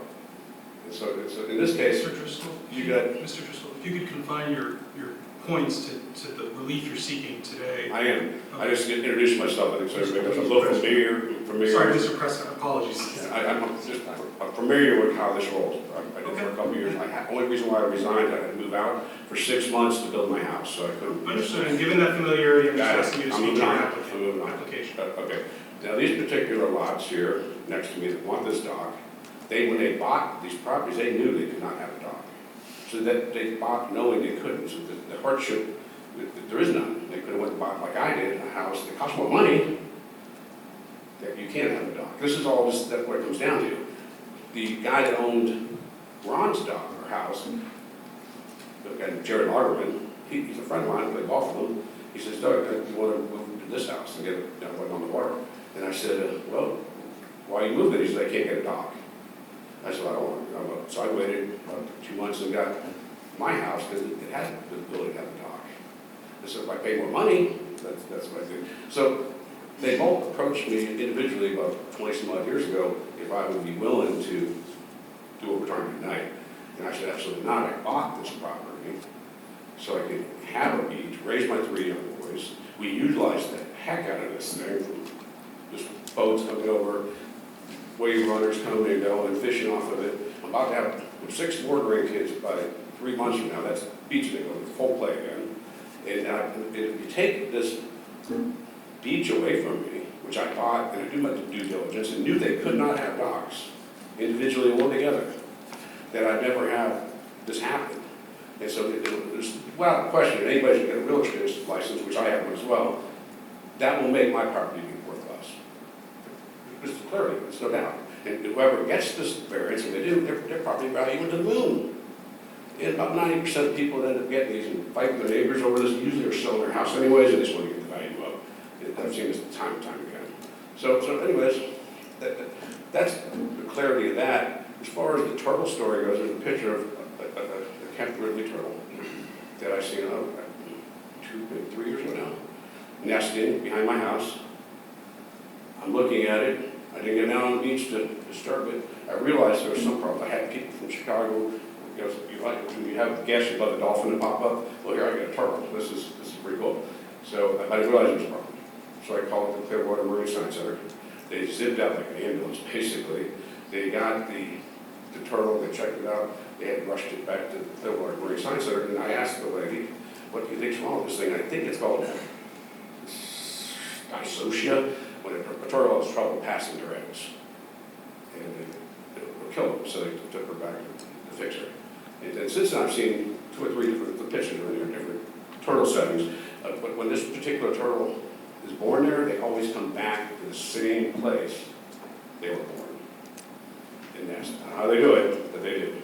So as we built more seawalls around here, that's why we eliminated some of them, because they can't go home. So we have 24 nesting sites in the state of Florida, and I think it's a shame, really. I tell you, we ended up having this thing go through, a dock being built there. I'm sure we've done it was one of all the news companies here filming this. That you know that'll happen. Will happen here. Trust me, I know it will. Any questions for Mr. Prescott, ladies and gentlemen? Doug, I'm Jane. Thank you. I live across from you. I've never seen you on the beach. And I also want to ask a question. All of the wave runners, all of the boats that go with wakes right by the back of my house, what is that doing to the turtles? I can tell you that I've lived there for 30-some years, and I take exception to the turtle story. I also feel like we're here today to try and come to a resolution where everybody is somewhat happy. And I think that's where we're having a difficult time, because we know you have the dispute over the Pinellas County who owns what, but we are only allowed to deal with the exact variances that are in front of us. And I think you're all putting us in a somewhat difficult position. Same token, I think the neighbors have been in a very difficult position too. Okay, but we're here to deal with the variances, and I hope that everybody here agrees that we can only do that. We can't solve the environmental thing, we can't solve the Pinellas County thing, and we can't really solve some of the angst that you're experiencing. So let us just do our job, okay? And then we can go from there. Well, I'm doing that, I'm just getting my time to speak like everybody else did, that's all. But Well, I just wanted to point out that you're killing the turtles with all of your... I'm doing what? You are killing the turtles with all of your... I got you, but that, listen, Don't I mess didn't, with me. I didn't know that. Marine biologist, I didn't read biologist, I think we got far. Now your turn to speak. I didn't know we had that. I've never said so. I've never beached, but it's glad you brought that up. But as far as where they nest, they do it on the uplands. It doesn't get affected by different washing waves and all. But no, I haven't been using it much in 60, but my grandkids are getting up there now, so it's all going to happen again. It doesn't Board matter. members have any questions? Somebody bought it. Used it a month ago. Doug, you let me know. But it's the value of my property on top of it. But to answer another question, as far as Tony, when I've been there forever, and then when I built my house, I put 63 pilings into the ground to support it. My engineer came back and said, you only need to do half your house, because half of them doesn't have, it's not submerged. It's a strong base. He says that the north side, that would starts where it becomes submerged. When they built the fingers, that would be a leader drive. And he says, but I said, no, I'm going to put them all in, just in case. But just that land is always in that photo. Mr. Twitty talked to me personally and said where that island is in 1957, that's why, that's me. And he said the graph, if you use the graph they used to show that, he said pinpoints, that's the island my house is built on. And that was always an uplands there. They built the submerged rights, the Donato, 22nd, Alita, Louisa, whatever. That there was, hold on, the mangroves were.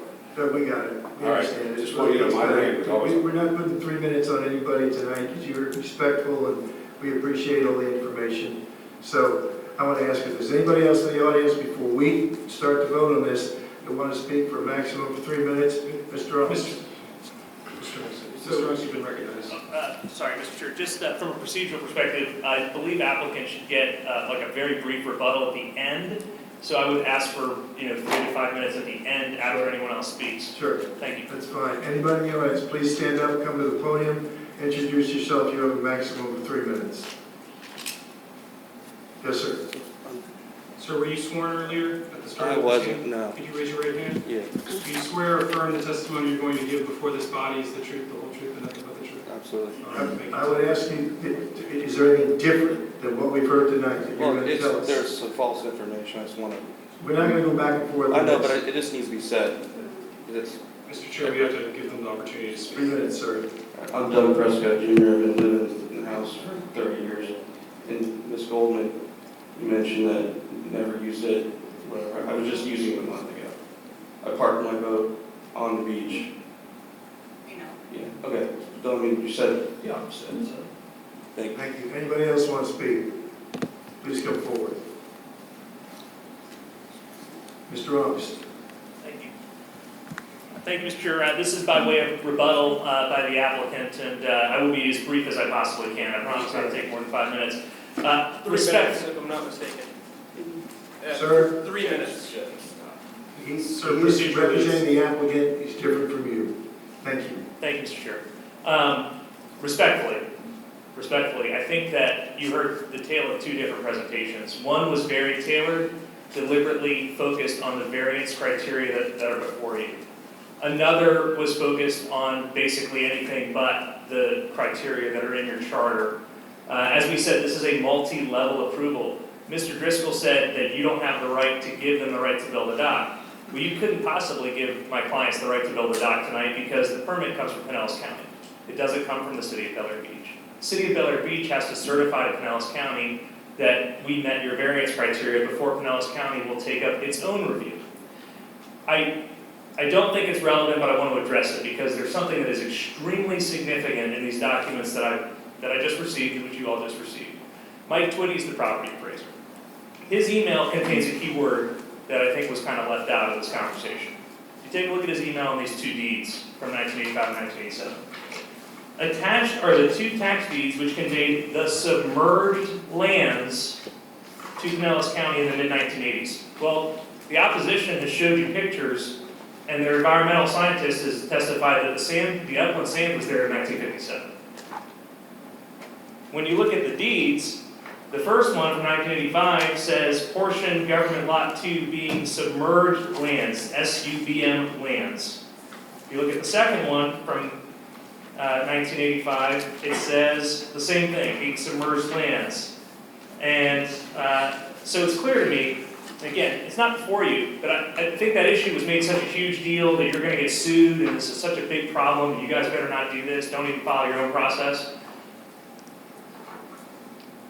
There is a big difference between submerged lands and upland sand.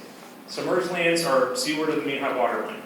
We've established the mean high water line is past the sand, obviously. You can use common sense. You can also use common sense to know that neighbors coming together to have one dock as opposed to 2 separate dock applications is less impactful and more thoughtful on all of the concerns that have been addressed, whether it's the environment, whether it's setbacks, whether it's intensity, all of those things. And I think that, again, you've heard the expert opinion of Mr. Padella and Mr. Carrier that we meet and exceed all of the approval criteria that are before you, the 7 criteria for the 5 variances requested. Just to summarize very briefly. Run with the property line. It moves it farther away from Mr. Prescott as opposed to perpendicular. The length is to get across the beach, but it is essentially the same length as the floating dock that's there. It's not relevant to this board whether the floating dock was legal or illegal. There's been an after-the-fact permit applied for it. If this fails, that'll come back to you. But if this passes, that dock's gone and that application will be withdrawn. And it's also not relevant that there was a completely separate application for who knows what about a dock 30 years ago that was initially approved and then rescinded. That's not relevant. What's relevant is this request and whether this request in 2024 meets your approval criteria today. And more importantly, whether the competent substantial evidence that was provided by the applicant, whether we carried our burden of proof. And respectfully, I believe that we did that. That's all I have. Thank you. Thank you, Mr. August. We will now go ahead and start our criteria evaluation for the first of these variances. There's 5 that we're going to do in a row. This is variance number 24-02. Madam Vice Chair. Number 1, has the applicant demonstrated that special... Apologies for the interruption. You clarified. I just want to make sure you're clear in the record.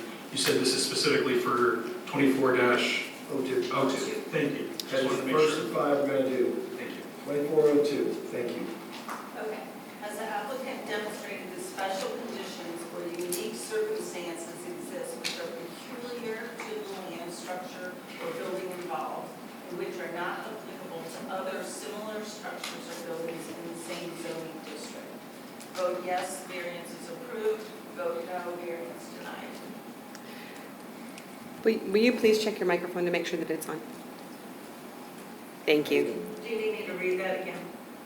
Are you good? Okay. I think we're okay. Okay. Mr. Gardella? Yes. Mr. Gatliff? Yes. Mr. Mariano? Yes. Mr. Wizawati? Yes. Ms. Goldman? Yes. And Mr. Kelly? Yes. Question number 2, has the applicant demonstrated that the variance requested is the minimum variance that will make possible the reasonable use of the land, building, or structure? Yes, the variance is approved. No, the variance is denied. Mr. Gardella? No. Mr. Gatliff? Yes. Mr. Mariano? Yes. Mr. Wizawati? No. And Ms. Goldman? No. And Mr. Kelly? Yes. Number 3, has the applicant demonstrated that granting the variance requested will not confer on the applicant any special privilege, which is denied by this chapter? Yes, the variance is approved. No, the variance is denied. Mr. Gardella? No. Mr. Gatliff? Yes. Mr. Mariano? Yes. Mr. Wizawati? Yes. Ms. Goldman? Yes. And Mr. Kelly? Yes. Has the applicant, this is question 4, or requirement number 4, has the applicant demonstrated that the variance requested does not change the use of the property from the use characteristics mandated for districts 1 and 2 in sections 30-51 and 94-252, Article 5, Division 3 of this chapter? Yes, variance is approved. No, the variance is denied. Mr. Gardella? Yes. Mr. Gatliff? Yes. Mr. Mariano? Yes. Mr. Wizawati? Yes. Ms. Goldman? Yes. And Mr. Kelly? Yes. Requirement 5, does the applicant state that they will comply fully with additional conditions and safeguards which the Board of Adjustment may prescribe, including but not limited to reasonable time limits within which the action for which a variance is required shall commence and or be completed? Yes, the variance is approved. No, the variance is denied. Mr. Gardella? Yes. Mr. Gatliff? Yes. Mr. Mariano? Yes. Mr. Wizawati? Yes. Ms. Goldman? Yes. And Mr. Kelly? Yes. Requirement 6, has the applicant demonstrated that the variance requested does not violate any provision and requirements set forth in Chapter 62 and Chapter 74 of the City Code? Yes, variance approved. No, variance denied. Mr. Gardella? No. Mr. Gatliff? Yes. Mr. Mariano? Yes. Mr. Wizawati? Yes. Ms. Goldman? Yes. And Mr. Kelly? Yes. Number 7, such variance is not in conflict with the City of Bel Air Beach strategic plan. Yes, variance approved. No, variance denied. Mr. Gardella? No. Mr. Gatliff? Yes. Mr. Mariano? Yes. Mr. Wizawati? Yes. Ms. Goldman? Yes. And Mr. Kelly? Yes. We'll entertain a motion to approve or deny, motion to approve this variance or deny this variance. Floor is open. I'll make a motion to approve variance request number 2402. Second. Go ahead. Renee, you'll call the roll. Mr. Gardella? No. Mr. Gatliff? Yes. Mr. Mariano? Yes. Mr. Wizawati? Yes. Ms. Goldman, Yes. and Mr. Kelly. Yes. Variance 24-02 is approved. Moving on to 24-03. Vice Chairman. Okay. Same question. Number one, has the applicant demonstrated that special conditions or unique circumstances exist which are peculiar to the land structure or building involved, which are not applicable to other similar structures or buildings in the same zoning district? Yes, the variance is approved. No, the variance is denied. Mr. Gardella, No. Mr. Gatliff, Yes. Mr. Mariano, Yes. Mr. Wizawadi. Yes. I'm sorry, Jerry. repeat that, please. Yes. Ms. Goldman, Yes. and Mr. Kelly. Yes. Has the applicant demonstrated that the variance requested is the minimum variance that will make possible the reasonable use of the land, building, or structure? Yes, the variance is approved. No, the variance is denied. Mr. Gardella, Yes. Mr. Gatliff, Yes. Mr. Mariano, Yes. Mr. Wizawadi, Yes. and Ms. Goldman, Yes. Mr. Kelly. Yes. Number three, has the applicant demonstrated that granting the variance requested will not confer on the applicant any special privilege that is denied by this chapter? Yes, the variance is approved. No, the variance is denied. Mr. Gardella, No. Mr. Gatliff, Yes. Mr. Mariano, Yes. Mr. Wizawadi, Yes. Ms. Goldman, Yes. and Mr. Kelly. Yes. Number four, has applicant demonstrated that the variance requested does not change the use of the property from the use characteristics mandated by Districts 1 and 2 in Sections 30-51 and 94-252 and Article 4 of Division 3 of this chapter? Yes, the variance is approved. No, the variance is denied. Mr. Gardella, Yes. Mr. Gatliff, Yes. Mr. Mariano, Yes. Mr. Wizawadi, Yes. Ms. Goldman, Yes. and Mr. Kelly. Yes. Okay, number five, the applicant will comply fully with additional conditions and safeguards which the Board of Adjustment may prescribe, including but not limited to reasonable time limits within which the action for which a variance is required shall commence and/or be completed. Yes, the variance is approved. No, variance denied. Mr. Gardella, Yes. Mr. Gatliff, Yes. Mr. Mariano, Yes. Mr. Wizawadi, Yes. Ms. Goldman, Yes. and Mr. Kelly. Yes. Number six, has the applicant demonstrated that the variance requested does not violate any provision and requirements set forth in Chapter 62 and Chapter 74 of the City Code? Yes, the variance is approved. No, the variance is denied. Mr. Gardella, No. Mr. Gatliff, Yes. Mr. Mariano, Yes. Mr. Wizawadi, Yes. Ms. Goldman, Yes. and Mr. Kelly. Yes. Number seven, the applicant has indicated that such variance is not in conflict with the City of the Bel Air Beach strategic plan. Yes, variance approved. No, variance denied. Mr. Gardella, No. Mr. Gatliff, Yes. Mr. Mariano, Yes. Mr. Wizawadi, Yes. Ms. Goldman, Yes. and Mr. Kelly. Yes. We'll entertain a motion on 24-03. The floor is open. I move that we approve variance request number 24-03. Thank you, Mr. Gallick. Is there a second? I second. Second, Mr. Mariano. Thank you. Renee, you call the roll. Mr. Gardella, No. Mr. Gatliff, Yes. Mr. Mariano, Yes. Mr. Wizawadi, Yes. Ms. Goldman, Yes. and Mr. Kelly. Yes. Variance 24-03 is approved. Moving on to 24-04. Madam Vice Chair. Okay. Number one, has the applicant demonstrated that special conditions or unique circumstances exist which are peculiar to the land structure or building involved and which are not applicable to other similar structures or buildings in the same zoning district? Yes, variance approved. No, variance denied.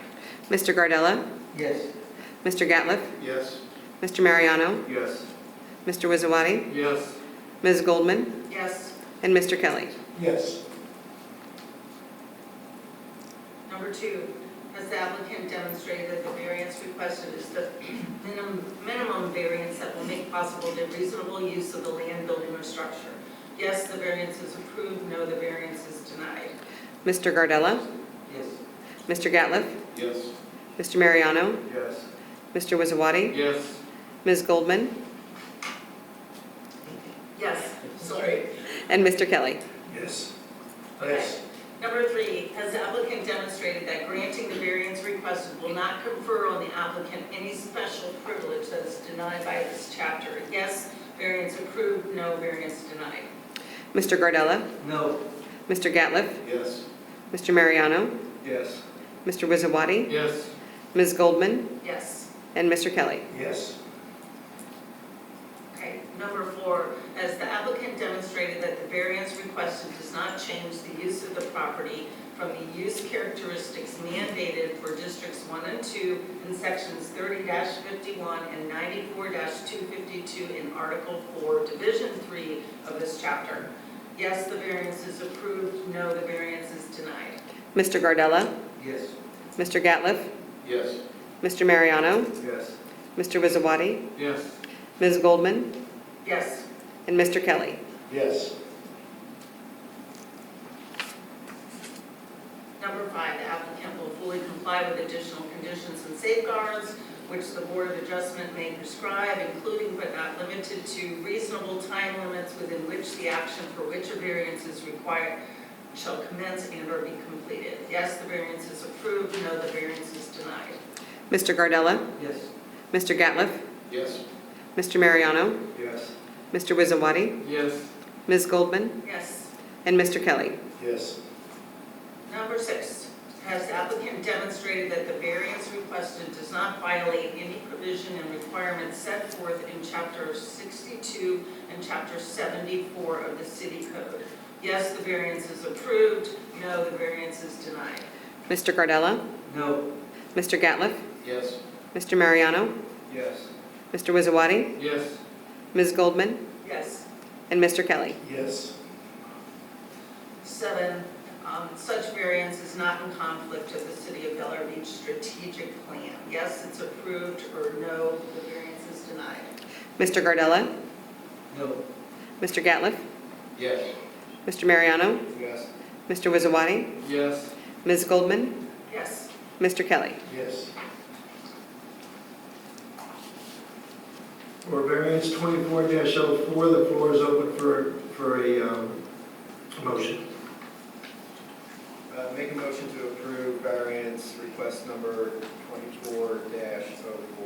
Thank you, Mr. Mariano, is there a second? I second it. Mr. Wizawati, thank you. Would you please call the roll, Renee? Mr. Gardella, No. Mr. Gatliff, Yes. Mr. Mariano, Yes. Mr. Wizawati, Yes. Ms. Goldman, Yes. and Mr. Kelly. Yes. Mike? It's a lot of reading. We're Okay. going to move on slowly to 24-05. Okay, got it. I can do this. Okay, number 1, has the applicant demonstrated that special conditions or unique circumstances exist which are peculiar to the land, structure, or building involved, and which are not applicable to other similar structures or buildings in the same zoning district? Yes, variance approved. No, variance denied. Mr. Gardella, No. Mr. Gatliff, Yes. Mr. Mariano, Yes. Mr. Wizawati, Yes. Ms. Goldman, Yes. and Mr. Kelly. Yes. Number 2, has the applicant demonstrated that the variance requested is the minimum variance that will make possible the reasonable use of the land, building, or structure? Yes, the variance is approved. No, the variance is denied. Mr. Gardella, No. Mr. Gatliff, Yes. Mr. Mariano, Yes. Mr. Wizawati, Yes. Ms. Goldman, Yes. and Mr. Kelly. Yes. Number 3, has the applicant demonstrated that granting the variance requested will not confer on the applicant any special privilege that is denied by this chapter? Yes, the variance is approved. No, the variance is denied. Mr. Gardella, No. Mr. Gatliff, Yes. Mr. Mariano, Yes. Mr. Wizawati, Yes. Ms. Goldman, Yes. and Mr. Kelly. Yes. Number 4, as the applicant demonstrated that the variance requested does not change the use of the property from the use characteristics mandated for districts 1 and 2 in sections 30-51 and 94-252 in Article 4, Division 3 of this chapter. Yes, the variance is approved. No, the variance is denied. Mr. Gardella, Yes. Mr. Gatliff, Yes. Mr. Mariano, Yes. Mr. Wizawati, Yes. Ms. Goldman, Yes. and Mr. Kelly. Yes. Number 5, applicant will comply fully with additional conditions and safeguards which the Board of Adjustment may prescribe, including but not limited to reasonable time limits within which the action for which a variance is required shall commence and or be completed. Yes, variance approved. No, variance denied. Mr. Gardella, Yes. Mr. Gatliff, Yes. Mr. Mariano, Yes. Mr. Wizawati, Yes. Ms. Goldman, Yes. and Mr. Kelly. Yes. 6, has the applicant demonstrated that the variance requested does not violate any provision and requirements set forth in Chapter 62 and Chapter 74 of the City Code? Yes, the variance is approved. No, the variance is denied. Mr. Gardella, No. Mr. Gatliff, Yes. Mr. Mariano, Yes. Mr. Wizawati, Yes. Ms. Goldman, Yes. and Mr. Kelly. Yes. And number 7 is that this variance is not in conflict with the City of Delaware Beach strategic plan. Yes, the variance is approved. No, the variance is denied. Mr. Gardella, No. Mr. Gatliff, Yes. Mr. Mariano, Yes. Mr. Wizawati, Yes. Ms. Goldman, Yes. and Mr. Kelly. Yes. For variance number 2405, having read all the criteria, the floor is now open for a motion. Someone like to make a motion? I make a motion to approve variance request 2405. Thank you, Mr. Wizawati. Is there a second? Second? Mr. Gatliff, thank you. Renee, if you'll call the roll. Mr. Gardella, No. Mr. Gatliff, Yes. Mr. Mariano, Yes. Mr. Wizawati, Yes. Ms. Goldman, Yes. and Mr. Kelly. Yes. Variance 2405 passes. For the last of the remaining variances, we have 24-06. Madam Vice Chair, Yes. when you're ready. Okay. All right. 1 second. Doing a great job. Kids are stressing me out. Okay, number 1, has the applicant demonstrated that special conditions or unique circumstances exist which are peculiar to the land structure or building involved and which are not applicable to other similar structures or buildings in the same zoning district? Yes, the variance is approved. No, the variance is denied. Mr. Gardella, Yes. Mr. Gatliff, Yes. Mr. Mariano, Yes. Mr. Wizawati, Yes. Ms. Goldman, Yes. and Mr. Kelly. Yes. Number 2, has the applicant demonstrated that the variance requested is the minimum variance that will make possible the reasonable use of the land, building, or structure? And yes, the variance is approved. No, the variance is denied. Mr. Gardella, No. Mr. Gatliff, Yes. Mr. Mariano, Yes. Mr. Wizawati, Yes. Ms. Goldman, Yes. and Mr. Kelly. Yes. Number 3, has the applicant demonstrated that granting the variance requested will not confer on the applicant any special privilege that is denied by this chapter? Yes, the variance is approved. No, the variance is denied. Mr. Gardella, No. Mr. Gatliff, Yes. Mr. Mariano, Yes. Mr. Wizawati, Yes. Ms. Goldman, Yes. and Mr. Kelly. Yes. Number 4, has the applicant demonstrated that the variance requested does not change the use of the property from the use characteristics mandated for districts 1 and 2 in sections 30-51 and 94-252 and Article 4, Division 3 of this chapter? Yes, the variance is approved. No, the variance is denied. Mr. Gardella, Yes. Mr. Gatliff, Yes. Mr. Mariano, Yes. Mr. Wizawati, Yes. Ms. Goldman, Yes. Mr. Kelly. Yes. Okay, number 5, applicant will comply fully with additional conditions and safeguards which the Board of Adjustment may prescribe, including but not limited to reasonable time limits within which the action for which a variance is required shall commence and or be completed. Yes, the variance is approved. No, the variance is denied. Mr. Gardella, Yes. Mr. Gatliff, Yes. Mr. Mariano, Yes. Mr. Wizawati, Yes. Ms. Goldman, Yes. and Mr. Kelly. Yes. Okay, number 6 says the applicant demonstrated that the variance requested does not violate any provision and requirements set forth in Chapter 62 and Chapter 74 of the City Code. Yes, the variance is approved. No, the variance is denied. Mr. Gardella, No. Mr. Gatliff, Yes. Mr. Mariano, Yes. Mr. Wizawati, Yes. Ms. Goldman, Yes. and Mr. Kelly. Yes. Number 7, that the variance is not in conflict with the City of Bel Air Beach strategic plan.